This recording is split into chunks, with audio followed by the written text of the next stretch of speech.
You are divine. You are beautiful. You are exquisite. You are fantastic. You are magical beyond your deepest comprise. Now, a lot of the times you've been made to compromise that kind of reverence for who and what you are as a black man or a black woman here on planet Earth, a black woman or a black man here in this universal orbit. Because many times we live in a society or social construct in which that tries to bring upon your mind and your reality a reverse psychological ploy to the way you choose to deprive yourself of your reverence of who and what you are. Do not feel tempted to fall victim to those tactics and strategic matters in which to have you feel less confident, so you give off a less amount of energy and abundance that connects you to planet Earth. A black woman's cry is not for another person's sorrow. When a black woman shows the integral portion of her hair, her beautiful voluptuous lips, her nose that takes a more chlorophyll structure that embeds more into her psychology, so she's not being prone by sickle cell anemia or other oxidative stresses of the body based on the fact that she has a broader nose because it has a higher function of genetic connection to planet Earth. When you're talking about a man and his muscular physique, his bodybuilding physique, the melanocytes that he has encapsulated into the satellite cells, the satellite receptors of his muscle memory, his ability for myostatin to create a stronghold of his build and his structure to protect on a higher level and a higher dimension of what needs to be catered on planet Earth. Do not feel insecure in who and what you are as a black man or a black woman. Your greatness and your divinity is that which it is based on the credence that the planet needs you to be at to vibe on the frequency of energy.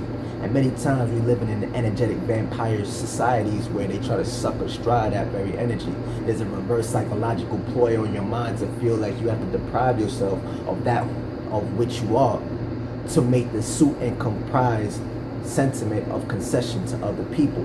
And because of this, we're dealing with the Colin Kaepernicks, we're dealing with the black women in Africa petitioning to be African in Africa.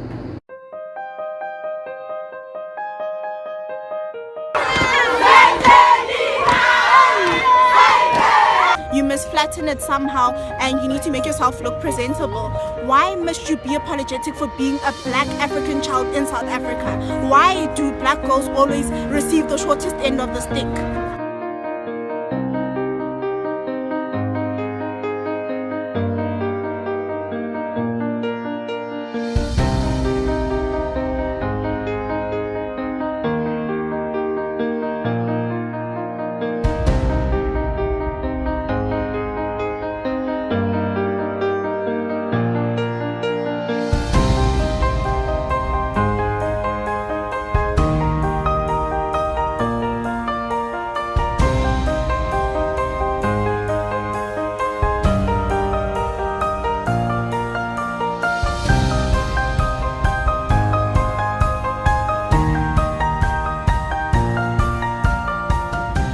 Even in primary, I was told my hair is not natural, it's exotic, my afro was not wanted or anything like that. And then the issue followed me to high school, where I was told I should straighten or relax or cut my hair off because it is not wanted and it is dirty.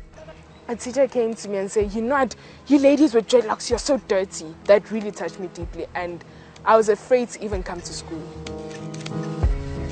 What motivated us was that all the racism, like, it's not just in Girls High, it's all over the country. Black children are going through this and their cries are not heard. So it's about time their cries were heard. We're dealing with a colonialism, imperialistic construct that thrives on the sentiment of you reducing the integral portions of yourself. And for that, this is why an ascended being would speak to the conviction that he does, because I see what is taking place on the health paradigm that is diffusing and detracting our constant momentum as a black people or an indigenous people so that we can make a humane level of experience for everybody on the planet be a lot more suitable so that the planet is no longer suffering. Because once the black man and black woman is out of their right mind, so is the frequency of the planet out of its right orbit. We got to understand the connection. There's a spirit-physical connection taking place between our consciousness and the singular sentient consciousness of planet Earth, the circadian rhythm of life. Black man and black woman, tap back into who you are unapologetically. Your love for self is not hate for others, and don't let them try to trick your mind into feeling anything else.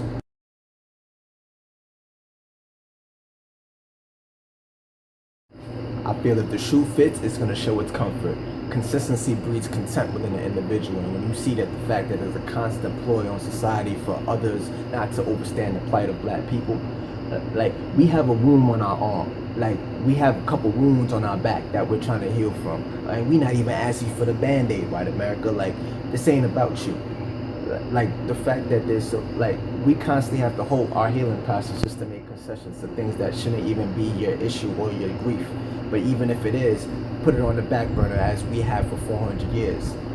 Like, you can take, especially when we've healed ourselves from specific wounds already, and all you merely keep doing is poking open the hole once again.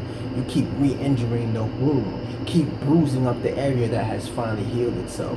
At the end of the day, white folks just need to really fall back and allow people to their own vice. That's all we ever ask for. We're not even asking you for the band-aid at this point. I'm not asking for no reparation. That's not my ploy and deployment on planet Earth. I just say, just leave us to our own. Just play fair. We tried Tulsa, Oklahoma. We tried Oklahoma. You had to be involved. We tried hip hop in the 80s. You had to be involved, and in a very negative way at that. All we're asking is to be left to our own vices. If we fall, we fall. If we succeed, we succeed. Leave us to our own lane and let's run our own race in this thing called a race. If you're gonna keep the paradigm, either that or you're gonna get trampled over, because this universe is gonna come back into effect. Promise you.